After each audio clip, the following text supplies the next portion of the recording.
article that we got is next to last. This is a fluff article. I ain't really going. I don't really care about this at all. But it's Office 2021 will be available for non-Microsoft 365 subscribers on October 5th. That's like 10, 15 days ago. So, but I mean, I just transitioned over to being in a Microsoft Office realm, and I don't like it for the life. Y'all heard that long sigh. He was like, yeah, man, it doesn't make sense to me. And I mean, part of this article, even, just the title alone doesn't make sense to me anymore, because we're in a cloud-based world, and I understand that, there's a lot of legacy. People don't want to transition over, or they slow the transition. But the desktop version of Office should have been dead a long time ago.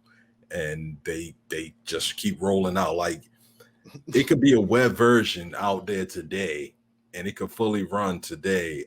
I think the reason that they didn't do it for a while is because they didn't have a good browser, and now they have Edge. And now they can probably really come up with a web application that does it. Because with web technology, you can make a browser version of this, run it fully in the browser, and make it available offline, so that you could treat it like a desktop app.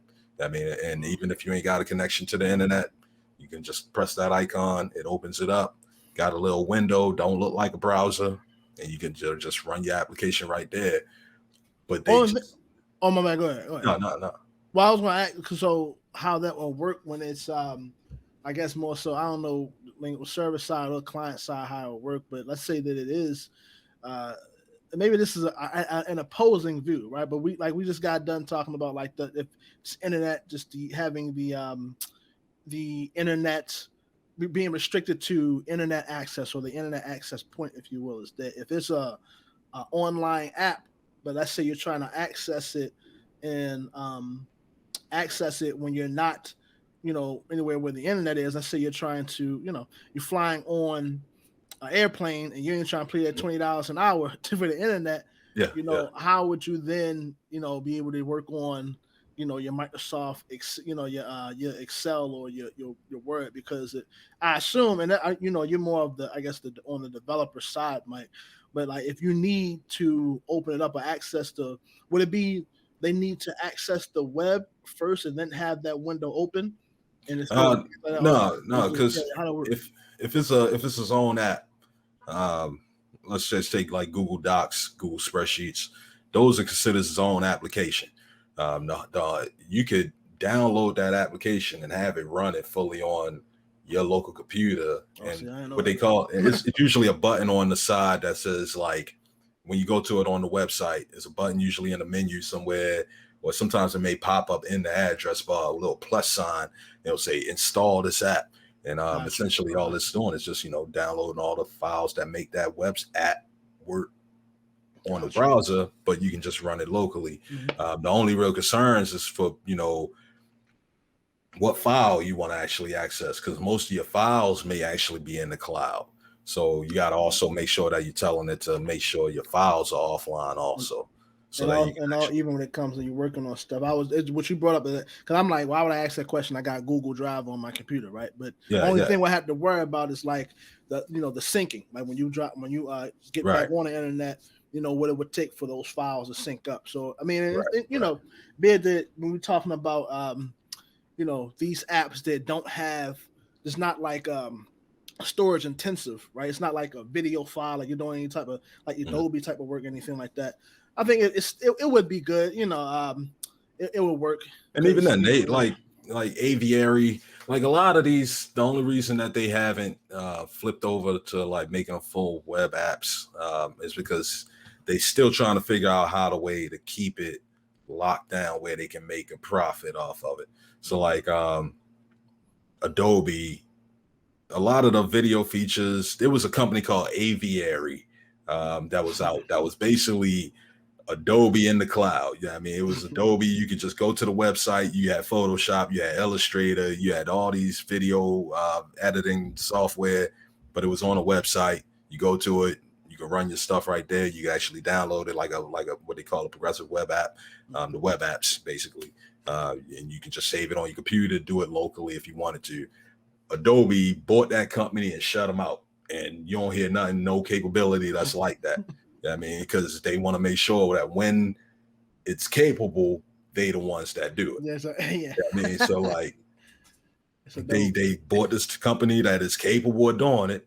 They probably checking all the code, making sure that is Adobe's version of the code, and they probably going to come out with another version in like maybe 2-3 years. But you know, things change. And, COVID happened. Adobe branding on it. Yeah. I was just sitting there thinking like that's just the it seemed like that's just the way when it comes to like tech companies now. You know, we're not in the space where technology in itself. So like with the boom of the internet, right? Like the information, especially like post 2000. You know, we I think we've entered into a stage where like there's so many different companies out there that has, you know, like so many different IT, you know, technology companies, and I think we're at this point now where like those who had skin in the game the longest, the tech giants, if you will, or like those who have established like the footprint in a particular marketplace and have the expertise. If someone under them within the same market starts to rise up, what they'll do is they'll just give them an offer that they can't refuse. Meaning, like, you know, since that was the whole thing that happened with Snapchat, where as though either, you know, exactly, where, you know, well, Instagram was smart about it. Snapchat, they took the offer. You know what I mean? They took the offer, and then what happened is Snapchat didn't know that they couldn't refuse the offer. So now that they turn down that 30 billion, that still will get me till the day I die. You know, turn down that 30 billion. Now Snapchat's functionality is obsolete. I mean, it's like they are considered the legacy version of what they originally created, you know. Exactly. So I think that's just what the name of the game is now, is that you got companies where, you know, it could have been, and I don't know, you know, I know that when it comes to the cloud stuff, Microsoft is they are just now establishing their footprint in the game versus like others. But I mean, it could have been an idea that they got from some other company out there that, you know, I mean, sure, it's probably with Google, right? You got the idea.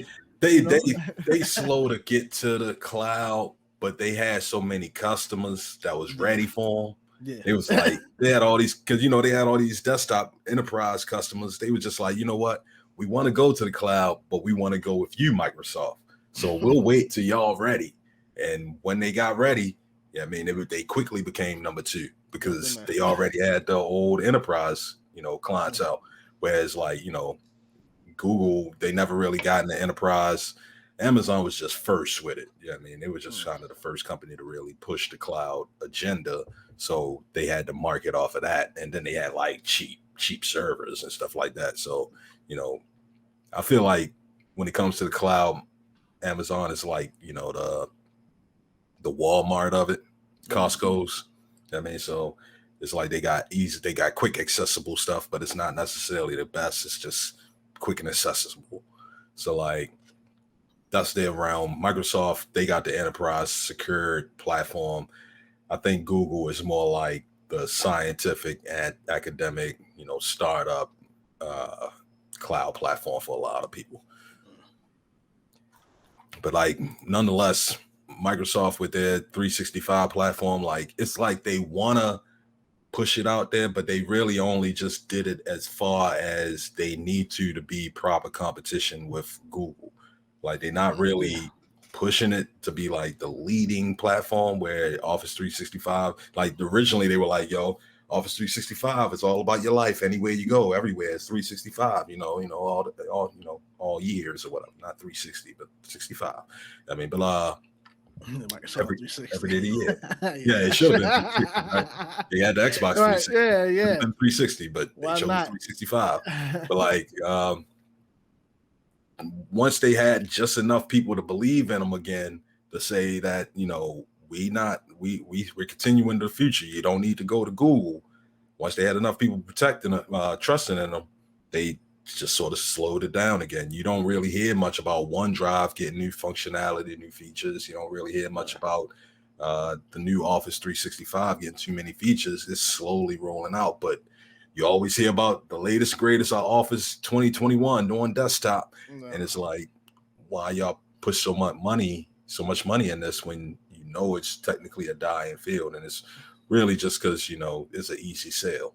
It's a quick sale. That's what it is. Yeah, I mean, they ain't gotta do much to sell it. It's like they can do the whole they pushing the other, the desktop version and be like, oh yeah, by the way, you can get the same stuff online too. It's just, exactly. their online accessibility is always what we call the order bump. It's like, oh yeah, by the way, if you want to get this, you can get this too. But it's not. I mean, it's not even comparable for real, because they say with the subscription, the subscription model is the one where you can get Office 365, but the web applications aren't that great, but you still got desktop Office because that's a subscription model. You get desktop Office with it.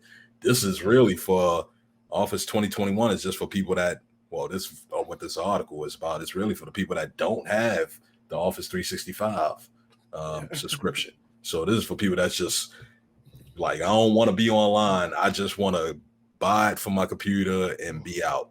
I don't like Microsoft. I just like Word. Yeah, I just like Word. I mean, I need to get this whole thing so I can use Word and look at a spreadsheet. And that's a dying community. Because if you're not online, then it's what are you doing? This is for the people that don't want to subscribe to their system, but they need to use these old legacy things. And at some point, like I said last time, if this was Apple, they'd have just been yo, y'all done. Yeah. I mean, we just got to move on to the latest greatest, because we're not doing this anymore. We're not holding y'all hand, dragging y'all along.